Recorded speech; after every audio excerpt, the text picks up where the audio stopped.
Top quality और consistent performance के लिए सिर्फ सिल्वर पंप नाम याद रखना।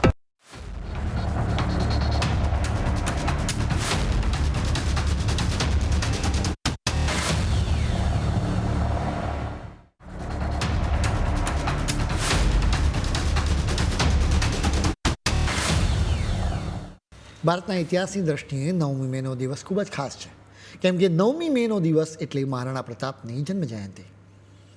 એક એવા વીર યોદ્ધા કે જેમની તલવાર મ્યાનમાંથી બહાર નીકળી તો જાણે આકાશમાંથી વીજળી ચમકી.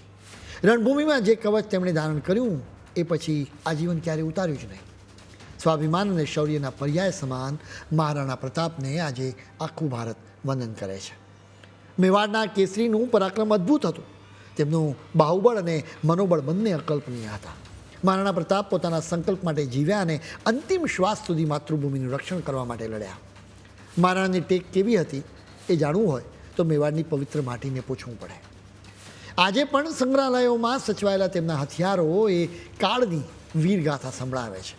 અરવલ્લીના પહાડો પરની એ અંધારી ગુફાઓ આજે પણ ગર્વથી ગુંજી ઉઠે છે. એ સાક્ષી પૂરે છે કે હા, અમે મહારાણા પ્રતાપને જોયા છે. મેવાડના મહાનાયકનું જીવન આજે પણ દરેક ભારતીયના હૃદયમાં જોશ ભરી દે છે. એ વીરતા, રાષ્ટ્રભક્તિ અને સાહસને કોટી કોટી પ્રણામ છે. એક સવાલ સૌ કોઈને ખૂંચી રહ્યો છે કે જ્યારે હલ્દીઘાટીના કણકણમાં મહારાણાની વીરતાની અનુભૂતિ થાય છે ત્યારે ઇતિહાસના કેટલાક પુસ્તકોમાં તેમનો ઉલ્લેખ હારેલા યોદ્ધા તરીકે કેમ કરવામાં આવે છે. લોકોને સવાલ થઈ રહ્યો છે કે ઇતિહાસમાં શા માટે એવો ઉલ્લેખ છે કે મહારાણા મુગલોની સામે લડ્યા તો ખરા, પરંતુ જીત્યા નહોતા. શા માટે એવું લખવામાં આવે છે કે તેમણે આત્મસમર્પણ તો નહોતું કર્યું, પરંતુ શાસન પણ નહોતા કરી શક્યા. તમે ઇતિહાસના પુસ્તકોના પાના પલટાવીએ તો તમને ખ્યાલ આવશે કે એમાં મહારાણા પ્રતાપને હારેલા યોદ્ધા તરીકે રજૂ કરવામાં આવ્યા છે. જોકે ભારતની મૂળ સંસ્કૃતિનો વિરોધ કરનારા ડાબેરી ઇતિહાસકારોના જુઠ્ઠાણાનો પર્દાફાશ થયો છે. આર્કોલોજીકલ સર્વે ઓફ ઇન્ડિયા પણ પુરાવા સાથે કહે છે કે હલ્દીઘાટીના યુદ્ધમાં મહારાણા પ્રતાપની હાર નહોતી થઈ. ટૂંકમાં મહારાણા પ્રતાપ આજીવન અજેય જ રહ્યા. એટલે જ રાષ્ટ્રપ્રેમીઓ હલ્દીઘાટીમાંથી માટી લઈને પોતાના મસ્તકે ચડાવે છે. ઇતિહાસના પાનાઓ ફરી એકવાર ગરજી ઉઠ્યા છે અને સત્યનો વિજય થયો છે. રાજસ્થાનના રક્તતલાઈમાં જે શિલાલેખ દાયકાઓથી મહારાણા પ્રતાપના શૌર્ય પર સવાલ ઉઠાવતો હતો એને આખરે હટાવી દેવામાં આવ્યો છે. આ પથ્થર પર લખવામાં આવ્યું હતું કે હલ્દીઘાટીના યુદ્ધમાં મહારાણાની સેનાએ પીછેહટ કરવી પડી હતી. આ વાત વીર પ્રતાપના વંશજો અને ઇતિહાસ પ્રેમીઓને ખૂંચી રહી હતી. કરણી સેના અને એના વિવિધ રાજપૂત સંગઠનો આ મોટા ઇતિહાસ સામે અને ખોટા ઇતિહાસ સામે જોરદાર વિરોધ નોંધાવ્યો હતો. તેમનું કહેવું હતું કે મેવાડનો કેસરી ક્યારે હાર્યો જ નથી.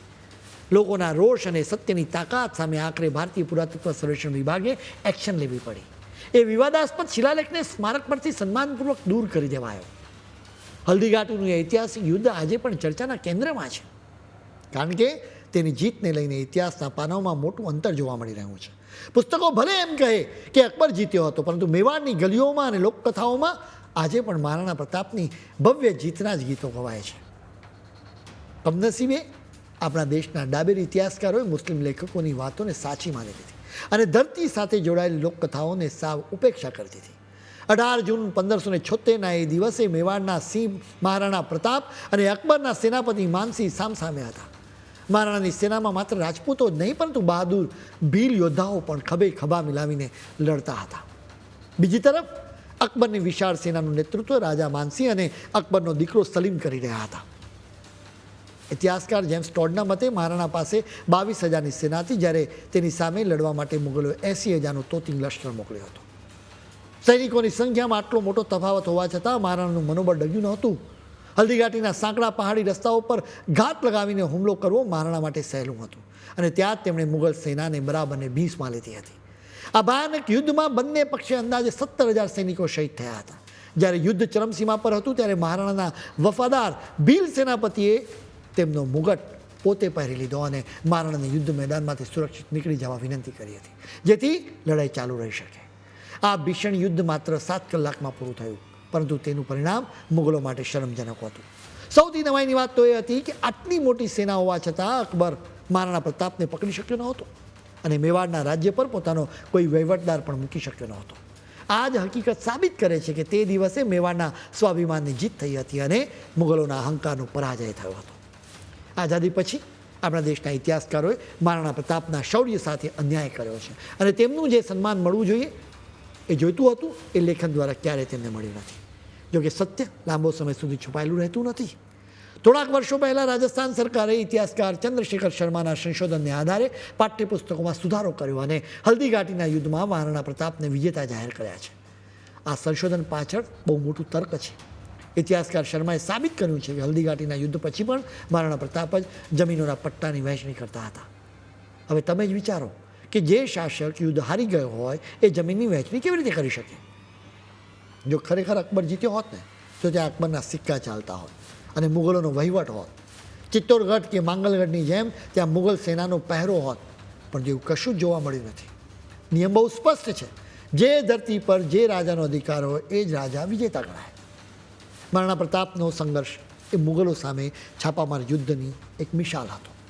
મુગલો મેદાની પ્રદેશોમાં ભલે શક્તિશાળી રહ્યા હોય, પરંતુ પહાડી વિસ્તારોમાં તેઓ સાવ લાચાર બની ગયા હતા.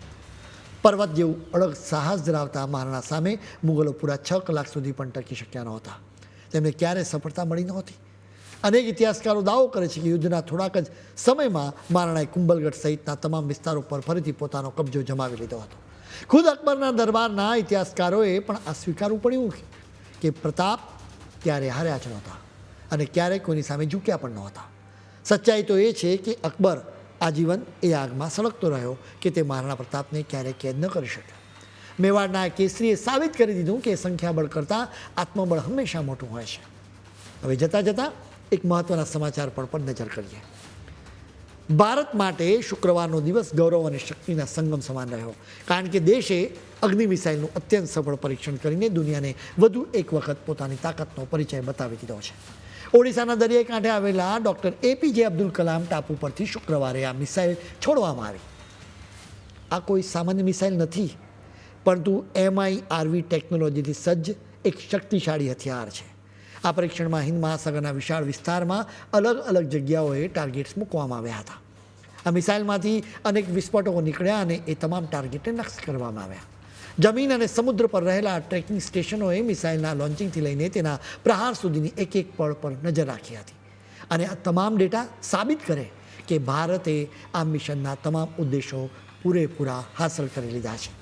હવે આ મિસાઇલ કેમ ખૂબ ખાસ છે એ પણ તમે જાણો. આ ટેકનોલોજીની સૌથી મોટી ખાસિયત એ છે કે એક જ મિસાઇલ અનેક વિસ્ફોટકો લઈને ઉડી શકે છે. એક સાથે આ મિસાઇલ દુશ્મનના અલગ અલગ ઠેકાણાઓને એક સાથે નેસ્તનાબૂદ પણ કરી શકે છે. આખા દેશના ઉદ્યોગોના સપોર્ટથી DRDO એટલે કે ડિફેન્સ રિસર્ચ એન્ડ ડેવલપમેન્ટ ઓર્ગેનાઇઝેશને આ મિસાઇલ વિકસાવી છે. ભારત હવે દુનિયાના એવા ગણતરીના દેશોની યાદીમાં સામેલ થઈ ગયું છે જેમની પાસે આવી અત્યાધુનિક ટેકનોલોજી છે. અત્યાર સુધી અમેરિકા, રશિયા, ચીન, ફ્રાન્સ અને બ્રિટન પાસે જ આ ક્ષમતા હતી, પરંતુ હવે ભારત પણ આ એક્સક્લુઝિવ ક્લબનો હિસ્સો બની ગયો છે. MIRV ટેકનોલોજી ખરેખર ગેમ ચેન્જર છે, કારણ કે તે દુશ્મનની એર ડિફેન્સ સિસ્ટમને પળવારમાં જ ધ્વસ્ત કરી શકે છે. કોઈપણ સિસ્ટમ એક કે બે હુમલાને રોકી શકે, પરંતુ જ્યારે એક સાથે અનેક હુમલા કરવામાં આવે એ બધાને ટ્રેક કરવા અશક્ય બની જાય છે. આ મિસાઇલની રેન્જ પહેલેથી જ 5500 કિલોમીટર કરતાં પણ વધારે છે, જે ચીન, રશિયાના ભાગો અને યુરોપ સુધી પહોંચવાની ક્ષમતા રાખે છે. ભારત મહાશક્તિ તરીકે ઉભરી રહ્યું છે. દેશના દુશ્મનોએ હવે ભારતની સામે આંખ ઉઠાવતા પહેલાં 100 વખત વિચાર કરવો પડશે.